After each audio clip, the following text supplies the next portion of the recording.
자, 오늘 실무회의장에서 쟁점은 뭔지, 또 정상회담까지 남은 변수는 뭔지, 자, 현재까지 상황을 싱가포르 미디어센터 연결해서 좀 더 자세히 정리를 해보겠습니다. 네, 미디어센터의 왕선택 또 김지선 기자 나가 있습니다. 현장 나와주시죠.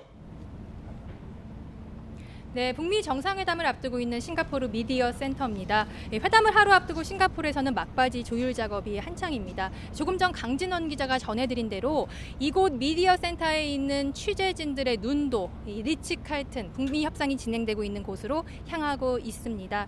아직까지 조율을 하고 있다는 것은 뭔가 해결되지 않은 문제가 남아있다는 얘기기도 한데요. 왕선택 통일외교 전문기자와 함께 자세히 얘기 나눠보겠습니다. 네, 지금 최대 쟁점 가운데 하나가 이제 CBID를 과연 합의문에 박을 수 있을 것인지의 문제입니다. 네. 미국의 입장을 한마디로 표현하면 바로 CBID라고 할 수 있는데 그러니까 C는 완전하고 V는 그렇죠. 검증 가능하다는 뜻인데 이 문제가 되는 게 I입니다. 불가역적이라는 표현이 가장 문제가 되고 있는데요. 그렇습니다. 어떻게 보면은 이제 미국의 주장대로 북한이 그동안의 합의를 매번 번복했기 때문에 이 불가역적이라는 말은 반드시 필요하다. 일리가 있는 주장인 것 같은데 북한은 이 단어에 대해서 왜 그렇게 반발을 하는 거죠? 기본적으로 이 불가역적이라고 하는 것은 미래의 어떤 상황까지도 다 포기하는 의미가 있습니다. 네.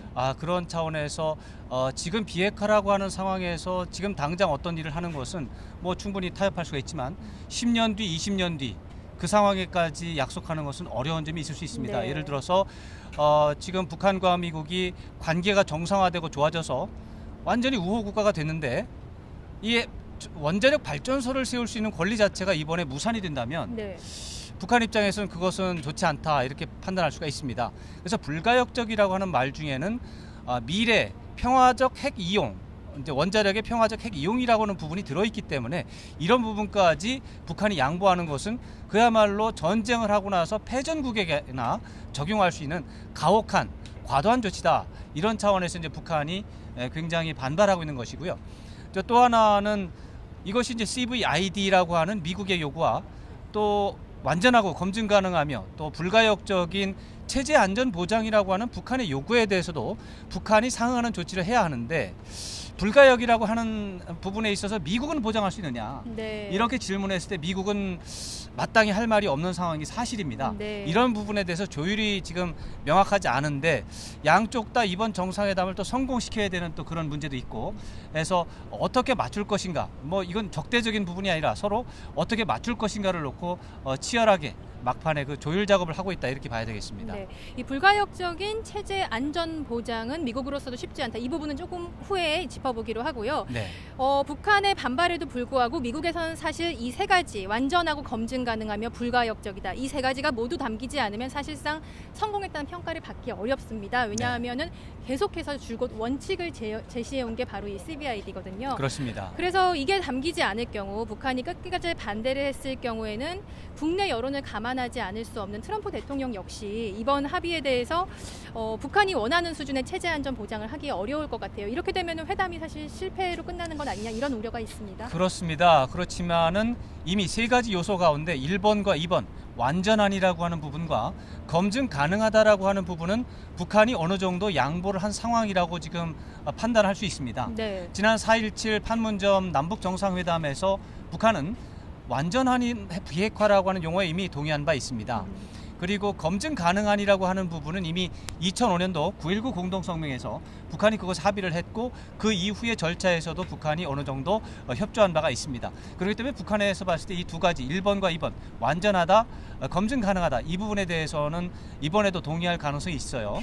그러나 불가역적이라고 하는 요소는 아까 제가 말씀드리는 몇 가지 문제점 미래 핵 이제 문제, 평화적 핵 이용권이라고 하는 부분에 대해서 완전하게 입장 정리가 되지 않는 한 그리고 미국 쪽에서 체제 안전 보장과 관련해서 상응하는 조치를 하지 않는 한 북한이 받을 것 같지는 않습니다. 네. 이런 부분에 대해서 트럼프 대통령은 70점 정도 예를 들어서 완전하고 검증 가능한이라는 수준에서 머문다면 70점 정도로 평가를 받을 것입니다. 네. 그러나 지금 이제 하루를 앞두고 이제 불가역적이라는 단어가 들어가거나 아니면 거기에 준하는 다른 용어가 들어가는 쪽으로 해서 80점 정도로 수준을 높이는 이런 작업을 하는 것이라고 볼 수가 있겠습니다. 네. 어쨌거나 미국의 국내 여론에서는 CVID라는 용어를 이미 이제 트럼프 행정부에서 많이 사용을 했기 때문에 그것을 기준으로 삼을 가능성이 높고, 그렇다면 트럼프 대통령은 오늘 밤 마지막 순간까지 불가역이라고 하는 이 리버서블이라고 하는 단어가 들어가는 상황을 만들기 위해서 노력을 할 것으로 예상을 할 수가 있겠습니다. 네, 지금 리치 칼튼에서도 이 불가역적이라는 이 단어를 놓고서는 줄다리기가 있을 것으로 지금 네. 관측이 됩니다. 북한의 입장에서는요, 완전하고 검증 가능한 체제 안전 보장을 어떻게 보장받을 수 있을지가 핵심인데요. 네. 아까도 잠깐 말씀하셨지만 불가역적이란 말은 사실상 미국으로서도 약속하기가 힘든 게요. 북한도 그런 경험이 있습니다. 미국 의회에서 이거를 비준받지 못해서 맞습니다. 결국에는 정부가 바뀌면서 북한이 약속됐던 그런 어떤 조치들이 하나도 이행되지 못하는 그런 상황을 북한도 역시 경험을 했기 때문에 북한에서는 이번 미국에서 이런 부분을 또 요구할 거라고 생각이 듭니다. 어떻게 맞습니다. 보시나요? 이제 완전하고 검증 가능하고 불가역적인 체제 안전 보장이라고 할 때 크게 이제 세 가지 주제로 나눌 수가 있습니다. 하나는 이제 북미 수교라고 하는 차원에서 볼 수가 있고, 네. 또 평화협정 체결이라고 하는 적대 관계를 완전히 청산을 하고 이제 평화적으로 나간다고 하는 평화협정이라고 하는 틀에서 볼 수가 있고, 또 이 제재를 해제하는 문제가 있습니다. 이 세 가지 방면에서 불가역이 돼야 되는데, 예를 들어서 평화협정이라고 하는 문제는 불가역이 되려면 미 상원이 비준을 해야 됩니다. 네. 근데 이 부분을 트럼프 대통령이 완전하게 약속을 하기는 어려운 그렇죠. 부분이 있습니다. 예. 북미 수교라고 하는 것도 미국 사회에서는 인권 문제라든가 이런 여러 가지가 같이 가미가 돼야 되기 때문에 네. 트럼프 대통령이 여기에서 약속을 한다고 해도 미국이 의회 차원에서 뒷받침할지는 알 수가 없고, 북한은 그래서 불가역이라고 하는 것을 믿기가 어려운 부분이 있기 때문에 뭐 이런 부분에 대해서는 그야말로 오늘 실무 협상에서 얼마나 양측이 회담의 성공을 위해서, 회담의 최대한의 성과를 위해서 조율을 잘 할지가 관심사가 되겠습니다. 네, 미국의 입장에서도 이 정도면 뭐 70점이다, 이 정도면 80점이다 이런 기준이 있잖아요. 네. 북한의 입장에서도 있을 겁니다. 대표부나 연락사무소 설치, 그러니까 우리가 얼마 전에 남북 연락사무소 설치를 합의하지 않았습니까? 이런 식의 어떤 연락사무소 설치를 한다면 북한으로서도 뭐 이 정도면 만족한다, 이런 어떤 기준이 있을 것 같은데요. 어떻게 보시나요? 일단은 뭐 지금 북한은 선제적이고 자발적인 여러 가지 조치를 한 바가 있습니다. 풍계리 핵실험장을 뭐 폐기를 한다거나, 미사일 실험장의 어떤 시설물들을 스스로 폐기한다거나, 이런 식으로 이제 굉장히 노력을 많이 하고는 있는데, 어쨌거나 북한 입장에서 가장 중시하는 것은 아까 말씀드린 북미 수교라는 차원에서 연락사무소를 미국이 언제 설치할 것인가에 대한 약속, 네. 그다음에 평화협정 문제와 관련해서 종전선언을 일정을 어떤 식으로 잡을 것인지에 대한 문제, 그 종전선언과 관련해서 적대관계 청산을 북한과 미국이 할 것인가, 특히 이번 내일 정상회담에서 트럼프 대통령이 북한과 미국이 적대관계를 청산하고 평화적인 관계로 나아간다고 트럼프 대통령이 선언을 할 것인가. 네. 그리고 이제 마지막으로 제재와 관련해서 제재를 다 풀 수는 없어요. 지금 비핵화가 완전히 이루어지지 않았기 때문에. 네. 그러나 북한이 취하고 있는 비핵화 조치에 따라서 유엔 안보리의 대북 제재나 미국의 대북 제재가 단계적으로 풀릴 수 있는 이런 전망이 있는지, 이런 것들을 시한을 박아서 북한 김정은 위원장에게 얘기할 수 있을지, 이런 것들이 김정은 위원장의 입장에 봤을 때 아마 70점 정도를 삼을 수 있는 마지막 수준이 되고, 네. 뭐 이런 것들을 날짜를 박아서 뭐 북미 수교는 2020년까지 해주고, 네. 평화협정도 2020년까지 확실하게 해주고, 이런 네. 식의 약속을 받는다면 뭐 80점에서 90점은 된다고 볼 수 있겠죠. 지금 중요한 포인트를 짚어주셨는데요. 바로 시간표입니다. 시한을 못 박은 비핵화의 로드맵이 나올 수 있을 것이냐가 핵심인데, 일단은 이렇게 정해지면 이 시한을 목표로 해서 향후 북미 회담도 속도를 낼 수 있고 좀 탄력을 그렇습니다. 받을 수가 있습니다. 합의문에 시한 못 박는 게 가능하다고 보시나요? 시한 박는 것이 현재로서 기술적으로 두 가지로 나눠볼 수가 있습니다. 총론 차원에서 이루어지고 있고, 로드맵이라고 하는 이제 강론 차원에서 지금 토론이 이루어지고 있는데, 총론 차원에서 본다면 이것들이 2020년에 모든 게 마무리가 된다라고 하는 차원에서 2020년 말까지라고 하는 시한이 들어갈 것인가 말 것인가, 네. 이게 지금 총론 차원에서 관심사가 되겠습니다. 네. 이제 강론 차원에서 본다면 이제 초기 단계 조치, 중간 단계 조치, 마지막 단계에서 2018년에 뭐까지, 2019년 내년 말까지는 무엇까지, 또 2020년에 최종적으로 해서 단계별 시한까지 들어간다면은 매우 구체적인 단계가 될 텐데 강론에서 시한을 설정하는 것은 현재로서는 좀 매우 무리다 이런 평가가 지배적입니다. 네. 그렇다면 총론 차원에서 2020년 말까지 북미 관계를 정상화하겠다라고 하는 두 정상의 공약이 들어갈 수 있느냐 없느냐가 현재로서는 관심사인데 두 정상은 그것을 목표로 지금 네.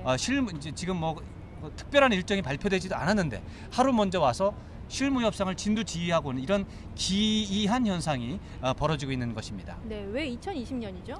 2020년은 두 정상에게 모두 중요합니다. 이제 트럼프 대통령에게 2020년이 중요하다는 건 다 알려졌는데 2020년 11월이 재선거일입니다. 네. 트럼프 대통령은 현재 재선거에 출마해서 두 번째 임기를 하겠다라고 하는 강한 의지를 보이고 있습니다. 네. 그렇기 때문에 2020년 11월 이전에 굉장히 자기가 대통령을 1기 임기 동안 잘했고 앞으로도 잘할 수 있을 것이다라는 전망을 유권자들에 보여주기 위해서 2020년은 매우 중요한 해가 됩니다. 네. 김정은 국무위원장에게도 2020년은 매우 중요합니다. 왜냐하면 지난 2016년 5월에 북한에서 제7차 공산당 대회가 열렸습니다. 그 공산당 대회에서 김정은 국무위원장이 북한 주민들에게 약속을 한 게 있습니다. 경제 개발 5개년 전략을 세워서 5년 뒤에는 훨씬 더 나은 미래를 보여주겠다라고 약속을 한 것입니다. 네. 그 약속이 끝나는 시간이 2021년 5월입니다. 네. 2021년 5월이기 때문에 2020년 말까지는 가시적인 성과가 제시가 될 필요가 있고 이미 그것을 2018년에 상당히 이제 초보 단계에서 가시적으로 나타나야 되거든요. 네. 그래서 2020년은 김정은 국무위원장에게도 굉장히 중요한 시기가 되고 트럼프 대통령에게도 중요한 시기가 되기 때문에 두 정상은 가능하다면 실무 협상팀이 조율을 잘만 해줘서 가능하다면 2020년에 북미 관계를 완전하게 정상화시키고 한반도를 평화 체제로 진입시킬 수 있는 상황을 만드는 것을 희망하고 있을 것으로 평가할 수 있습니다. 네, 한반도 평화 체제를 향한 어떤 그 실무 협상이 지금 이곳 싱가포르에서 진행되고 있습니다. 가장 좋은 거는 평화 협정일 겁니다. 하지만 당장 나올 수는 없는 노릇이죠. 그래서 나온 게 종전 선언인데 우리 정부가 처음에는 여기에 좀 같이 남북미 3자 종전 선언을 할 수 있을까 했지만 지금은 한 발 떨어져서 좀 지켜보고 있는 상황입니다. 맞습니다. 북미가 먼저 만나서 종전 선언을 하는 것 어떻게 전망하시나요? 종전 선언이라고 하는 것을 우리가 흔히 생각하는 것은 남한과 북한과 미국 3자가 모여서 종전 선언을 하는 것이 완전체의 모습입니다. 그러한 것은 이번 정상회담 기간 오늘과 내일을 통해서 이루어지는 것은 현재로서는 좀 어렵다 이렇게 볼 수가 있어서 일반적인 의미의 종전 선언은 좀 어려울 텐데 그러나 교전 당사자인 북한과 미국이 양자 간의 적대관계 청산에 대한 선언 이런 것들은 종전선언이 이루어지기 위한 예비 단계로서 매우 큰 의미가 있습니다. 네. 이것은 북한과 이미 남한 간의 남북 정상 간의 어떤 적대관계 청산에 대한 의지가 이미 밝혀졌기 때문에 종전선언을 할 수 있는 예비 단계가 모두 이루어지는 것을 의미하는 차원에서 상당한 의미를 부여할 수 있습니다. 네. 내일 북미 정상회담 합의문에 담길 내용이 오늘 실무협상이 끝나면 조금 나올 수 있을지 좀 관심입니다. 자세한 소식 나오는 대로 전해드리겠습니다. 지금까지 싱가포르 미디어센터였습니다.